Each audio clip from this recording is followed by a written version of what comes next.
Hello students, welcome to search science class. तो आज हम लोग बात करने वाले हैं ग्रेविटेशन के सेकंड लेक्चर पे। ठीक है, ग्रेविटेशन क्लास 9 का चैप्टर जो चल रहा था हमारा, एक वीडियो उस पर आ चुका है, लिंक डिस्क्रिप्शन में दिया हुआ है, आप जाके देख सकते हो। ठीक है, तो आज हम लोग बात करेंगे importance of universal law of gravitation. जो पिछली वीडियोस में हमने बात किया था यूनिवर्सल लॉ ऑफ ग्रेविटेशन के बारे में, इस वीडियो में हम लोग बात करेंगे importance of universal law of gravitation. वैसा इंपॉर्टेंस नहीं है जो कि एनसीईआरटी में 4 लाइन में सिर्फ खत्म कर दिया गया उस इंपॉर्टेंस को, बल्कि हम उस इंपॉर्टेंस की डीप को, यानी कि उसकी गहराई को समझेंगे। ठीक है, उसकी डीपनेस क्या है, उसके पीछे क्या वजह है, सारी चीज़ें देखेंगे बहुत ही अच्छे से। वीडियो बहुत शॉर्ट है, पूरा देखना ताकि जो बातें हैं, जो उसके कॉन्सेप्ट्स हैं, वो पूरी तरह से समझ में आए। ठीक है, तो चलो हम बात करते हैं कि सबसे पहला इंपॉर्टेंस क्या है यूनिवर्सल लॉ ऑफ ग्रेविटेशन का। ठीक है, यूनिवर्सल लॉ ऑफ ग्रेविटेशन का जो पहला इंपॉर्टेंस है वो ये है कि हम लोग अर्थ से बंधे हुए, we are binded with the earth. अच्छा, अर्थ से हम लोग क्यों बंधे हुए, ये तो लिख दिया गया एनसीईआरटी में पहला लाइन, अर्थ से हम लोग क्यों बंधे हुए हैं। तो इसलिए बंधे हम लोग अर्थ से बिकॉज आपको सबको पता है, एक नॉर्मल सा इसका जो है कॉन्सेप्ट वो ये है कि अर्थ के अंदर एक ग्रेविटेशनल फोर्स है, ग्रेविटेशनल पुल है। तो अर्थ क्या करता है, हमें अपनी तरफ, अपनी सेंटर की तरफ, हर चीज को, हमें ही नहीं बल्कि हर चीज को, एवरी ऑब्जेक्ट यानी सारे ऑब्जेक्ट्स को अर्थ ने अपने सेंटर की तरफ खींच रखा है, पुल कर रखा है, जिसकी वजह से हम अर्थ के ऊपर बंधे हुए हैं। अर्थ से हम ऊपर नहीं होते, या अर्थ से उड़ नहीं रहे होते हम लोग, या कोई भी चीज अर्थ से ऊपर की तरफ उठ नहीं होती अपने आप, या कोई चीज हम ऊपर फेंकते तो वो नीचे ही गिर जाती है। वो सिर्फ और सिर्फ ग्रेविटेशनल पुल की वजह से होता है, यानी कि फोर्स ऑफ ग्रेविटी की वजह से होता है जो अर्थ के अंदर है। फर्स्ट पॉइंट क्लियर है। सेकंड पॉइंट हमारा, सेकंड पॉइंट ये है, सेकंड इंपॉर्टेंस ये है कि जो सन एंड मून है, इनकी वजह से, यानी कि मून की वजह से जो टाइड्स होते हैं समुद्र के ऊपर में, टाइड्स क्यों होते हैं, इसके पीछे रीजन क्या है। तो इसमें लिखा होता है एनसीईआरटी में, tides due to sun and moon. तो मून की वजह से टाइड्स होते क्यों है, इसका क्या वजह है, इसके पीछे क्या रीजन है। तो आप जरा देखो, एक सिंपल सा लॉजिक है, उसको ध्यान से देखना, बोर्ड पे मैं समझाने की कोशिश करूंगा आपको। फॉर एग्जांपल मान लो कि ये अर्थ है हमारा, ये क्या है, ये हमारा अर्थ है, राइट। चलो, उसके बाद क्या होता है, ये मान लेते हैं कि मून है हमारा, ये क्या है, मून है। ठीक है, ये हमारा मून है। तो मून को थोड़ा और हमने छोटा बनाने की जाहिर बात, आपको पता है कि मून जो है वो जनरली छोटा है, स्मॉल है अर्थ से हमारा। ये हमारा मून है, ठीक है, मैं लिख देता हूं इस पर मून, और ये क्या है, अर्थ। अच्छा, आपको पता है कि अर्थ जो हमारा पानी से भरा हुआ है, बिल्कुल वाटर ही वाटर है इसके ऊपर। ठीक है, तो इसके ऊपर जो वाटर के जो सरफेसेस हैं, अच्छा, अर्थ के पास भी अपना ग्रेविटेशन है और मून के पास भी अपना ग्रेविटेशन है। अर्थ भी मून को अपनी तरफ अट्रैक्ट कर रहा है, मून भी अर्थ को अपनी तरफ अट्रैक्ट कर रहा है। ठीक है, अच्छा, मून अर्थ को कर तो नहीं पाता अट्रैक्ट अपनी तरफ, पर क्या है कि इसके ऊपर जो वाटर सरफेस है, वाटर सरफेस, तो फॉर एग्जाम्पल मान लो यहां पर मैंने एक पॉइंट बना दिया, पॉइंट ए। ठीक है, यहां पर मैंने पॉइंट बना दिया पॉइंट बी, ध्यान से देखना प्लीज। अच्छा, यहां पर पॉइंट बना दे, बीच में मैंने पॉइंट सी, सेंटर इसको बोल देते हैं। ठीक है, पॉइंट सी। आप बता सकते हो, आपको खुद पता है ये बात कि देखो, मून जो है अर्थ को अट्रैक्ट कर रहा है, तो अर्थ के ऊपर जो बॉडीज हैं उसको अट्रैक्ट करेगा अपनी तरफ। तो यहां पर जो वाटर बॉडीज होंगी, जो समुद्र का ये वाला, ये मान लो पूरा समुद्र है हमारा, ठीक है, और ये वाला जो किनारा है हमारा, ये वाला जो ओशन सरफेस है हमारा, ओशन वाटर है, वो क्या होगा, अर्थ के रोटेशन की वजह से थोड़ा सा इधर की तरफ पुल होगा। अच्छा, इधर की तरफ पुल होगा, और धीरे धीरे मून भी इसको अट्रैक्ट करा अपनी तरफ, तो ये धीरे धीरे इसका कुछ अट्रैक्शन इसका इधर भी है और कुछ अट्रैक्शन इसका इधर भी है।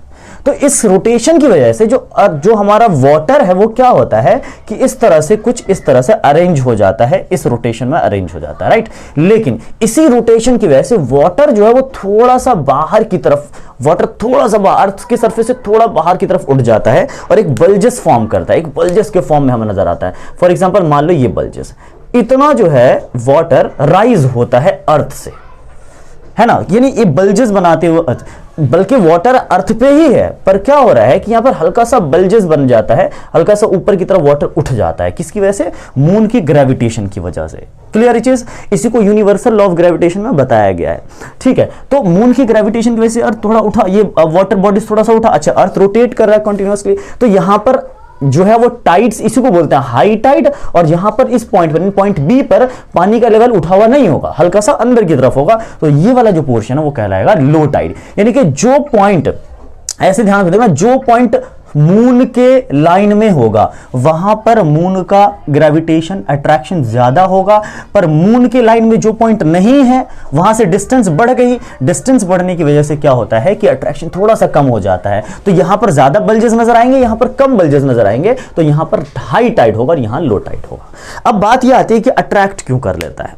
जाहिर बात है, अगर तालाब, अर्थ पे तो बहुत सारे तालाब है ना, छोटे छोटे तालाब है, तो इसमें भी तो वाटर है।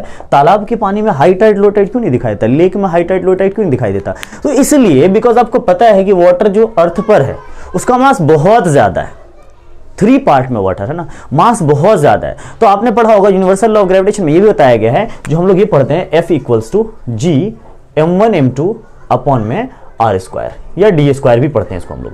तो मास जितना ज्यादा होगा ना, फोर्स उतना ज्यादा होगा। ये बात आपको पता है कि मास जितना मास पे वाटर होगा, जितना ज्यादा वाटर का मास होगा, फोर्स उतना ही ज्यादा क्रिएट होगा। इसलिए तालाब में पानी बहुत कम होता है, थोड़ा पानी होता है, इसमें टाइड्स दिखाई नहीं देते, होते हैं बहुत ही छोटे लेवल पे, बहुत ही स्मॉल लेवल पे होते हैं, पर वो हम उसको फील भी नहीं कर सकते। बड़े बड़े लेक्स में हो सकते हैं, पर उसमें इतना कम होता है कि हमें फील नहीं होता कि हाँ उसमें हाई टाइड हुए भी या नहीं हुए। पर जो ओशन से, जो समुद्र है, जो सी है, उसमें आराम से दिखाई दे देता है। ठीक है, इसी को बोलते हैं टाइड्स, यानी कि किसकी वजह से? ग्रेविटेशन की वजह से टाइड्स का होना। हो गया सेकंड पॉइंट। थर्ड पॉइंट में ये बताया जाता है कि जो अर्थ है वो जनरली एक ऑर्बिट, यानी एक ऑर्बिट में, जो कि आपको पता है सारे अर्थ ही नहीं, अर्थ एक प्लैनेट है और सारे प्लैनेट एक ऑर्बिट में घूम रहे हैं सन के चारों तरफ। ये सिर्फ किसकी वजह से हो रहा है? Gravitation, universal law of gravitation के जानने के बाद ही हमें पता चला कि अच्छा इसके लिए रिस्पॉन्सिबल ग्रेविटी है। जो प्लैनेट्स अपने ऑर्बिट में घूम रहे हैं, ऑर्बिट से बाहर नहीं भाग रहा या अंदर नहीं जा रहा, चाहे इनर प्लैनेट हो चाहे आउटर प्लैनेट हो। तो ये तीसरा इंपॉर्टेंस है हमारा कि all planets are revolving around the sun in its fix orbit. ठीक है, अच्छा फोर्थ इंपॉर्टेंस क्या है हमारा? फोर्थ इंपॉर्टेंस है और सबसे इंपॉर्टेंट इंपॉर्टेंस कि आपको पता है कि जो अर्थ है हमारा, जो हमारा मून है, वो मून क्या है? अर्थ के चारों तरफ क्या है? रोटेट कर रहा है, रिवॉल्व कर रहा है। इसको रोटेट नहीं बोलेंगे, रिवॉल्व बोलेंगे, रिवॉल्व कर रहा है। ठीक है, तो ये 4 इंपॉर्टेंस आपको याद होंगे और आपने पढ़ा भी होगा, पर एक्चुअली इसके पीछे का जो लॉजिक है ना, जो कॉन्सेप्ट है, वो समझ में नहीं आता। अब इसके समझने के बाद आपको लगेगा हाँ भाई कि कुछ इंपॉर्टेंस का मतलब क्या है, कि भाई उसकी क्या क्या खासियत है, क्या क्या उसको जानने के बाद हमें क्या फायदा मिला। दैट इज कॉल्ड इंपॉर्टेंस ना, एडवांटेजेस। उसके जानने के बाद कि यूनिवर्सल लॉ ऑफ ग्रेविटेशन तो पढ़ लिया, उसका एडवांटेज क्या है, उसका फायदा क्या है।